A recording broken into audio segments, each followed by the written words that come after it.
अभिवादन स्वीकार कीजिए ब्रजेश मिश्रा का और आप देखना शुरू कर चुके हैं द डिबेट।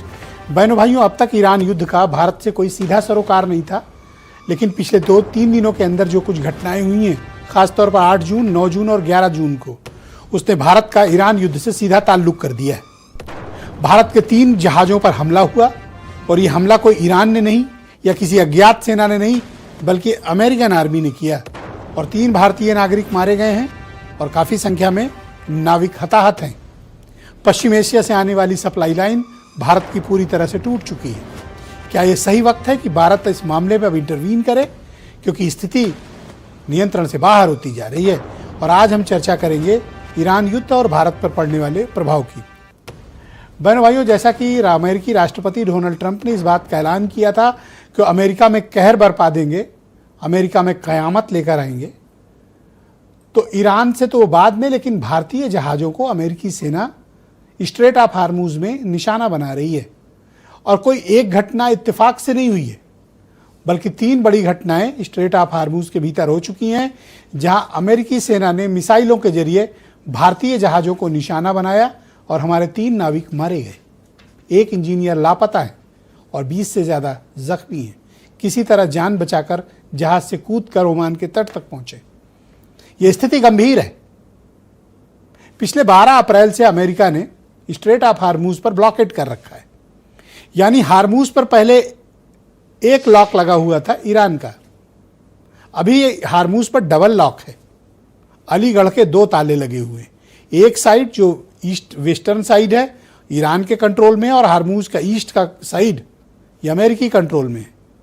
वहां से क्रूड ऑयल या गैस टैंकर निकालना अब पिछले 8 तारीख के बाद से लगभग असंभव हो गया है।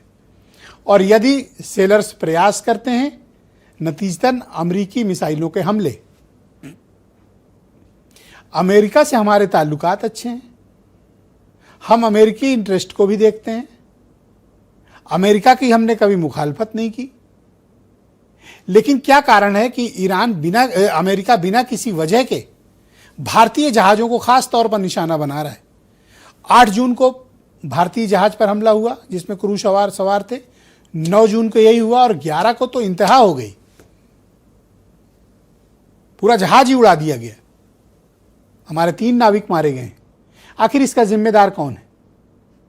जवाबदेही भी सुनिश्चित करनी पड़ेगी और पश्चिम एशिया की सप्लाई लाइन पर भी खास तौर पर बात होनी चाहिए, क्योंकि अब इससे थोड़ी देर पहले जब मैं डिबेट में आ रहा था, ट्रंप ने फिर कहा है कि वो रात में फिर कयामत बरपाएंगे। तो ईरान के साथ अमेरिका का जो युद्ध है वो अंतहीन होता जा रहा है। अभी तक तो हमारी अर्थव्यवस्था, हमारी एनर्जी सप्लाई चेन पर असर डाल रहा था, लेकिन ये युद्ध अब भारत के लिए रणनीतिक रूप से भी परेशानी का कारण है। हमारे पड़ोस में इतना बड़ा युद्ध छिड़ा हो, एक रीजनल वार में तब्दील हो गया हो और भारतीय जहाज़ों पर हमले हो रहे हैं। क्या ये मुनासिब वक्त नहीं है कि भारत को इसके बारे में कुछ कठोर कदम उठाने चाहिए? इस मामले को यूं ही छोड़ देना उचित नहीं है, क्योंकि इंटरनेशनल वाटर पे जो कुछ भी हो रहा है वो अंतर्राष्ट्रीय कानूनों की उल्लंघन है। ये फ्री वाटर जोन है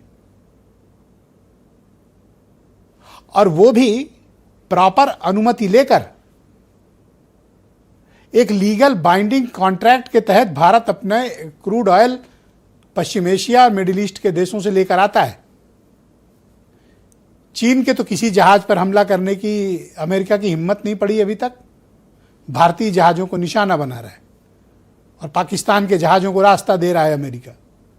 बहनों भाइयों, ये स्थिति ठीक नहीं है, इसके बारे में हमें बोलना चाहिए, गलत का प्रतिकार करना चाहिए। आप देख रहे हैं कि पिछले कुछ वक्त के भीतर भारत में पेट्रोल गैस के दाम लगातार बढ़ रहे हैं। बात सिर्फ इस क्राइसिस तक नहीं है, बात सिर्फ आम आदमी के घरों और उनके चूल्हे तक नहीं है, बात आम आदमी के ईंधन तक की नहीं है। हमारे पूरा इकोसिस्टम में महंगाई हावी है, कारण पेट्रोलियम पदार्थों की बढ़ी हुई कीमतें और ऊपर से ये समस्या। वैसे तो दावा किया गया था कि 3 दिन में ईरान खत्म कर देंगे, 2 दिन में खत्म कर देंगे, इनसे हो नहीं पा रहा है। ये युद्ध भी रूस और यूक्रेन की तरह अंतहीन दिशा की तरफ बढ़ चुका है। ईरान को जिस तरह तबाह और झुकाना चाहते हैं, जो शर्मिंदा करना चाहते हैं डोनाल्ड ट्रंप, वो ईरान के लिए संभव नहीं है। वो खुद बर्बादी के दौर में खड़े हुए हैं, उनको क्या कोई झुका लेगा? उनके पास खोने को कुछ बचा नहीं है। और बहनों भाइयों, जिस आदमी के पास खोने के लिए कुछ नहीं होता, उसका आप कुछ बिगाड़ भी नहीं सकते। खंडहरों पे कितने बम मारोगे? उनका क्या नुकसान कर लोगे? अब बचा क्या है उनके पास कि उनका आप नुकसान कर लोगे? ग्राउंड पर अमेरिकी फोर्स उतारने को ट्रंप तैयार नहीं है। हवाई हमलों से ईरान नहीं जीता जा सकता, लेकिन इस पूरे खित्ते में, इस पूरे रीजन में, पश्चिम एशिया में, मिडिल ईस्ट में, पूरे एशिया में एनर्जी सप्लाई चेन पूरी तरह से प्रभावित है। जैसा मैंने पिछली डिबेट में भी आपको बताया था कि तकरीबन 90% के आसपास का क्रूड ऑयल और गैस ये एशियाई देशों में इस्तेमाल होती है। पश्चिम देशों में सिर्फ 10-11% पश्चिम एशिया की एनर्जी सप्लाई चेन है, और उसमें भी अधिकांश भारत, चीन, जापान, साउथ कोरिया जैसे देश हैं जो इस्तेमाल करते हैं। तो इसका कोई तो हल निकलेगा, इस पर खुलकर चर्चा होनी चाहिए। तो आज वही चर्चा मैंने आयोजित की है। आप कुछ बयान सुने। Well, we're going to be attacking them very hard. Resuming bombing? Yeah, well, we are based on the helicopter. I guess we have the right to do that. You know, they shot down a very incredible, actually an incredible machine. And at first they said they didn't do it, then they admitted they did. It's sort of easy because we have the bomb. We actually have the bomb. We got very lucky that bomb didn't explode. That bomb was lodged in the helicopter. It didn't explode. It was on fire, but it didn't explode. Question, for us it is important. We have stated our position on the Strait of Hormuz. We want, and we have urged that there be unimpeded and safe navigation through the Strait of Hormuz in keeping with international law.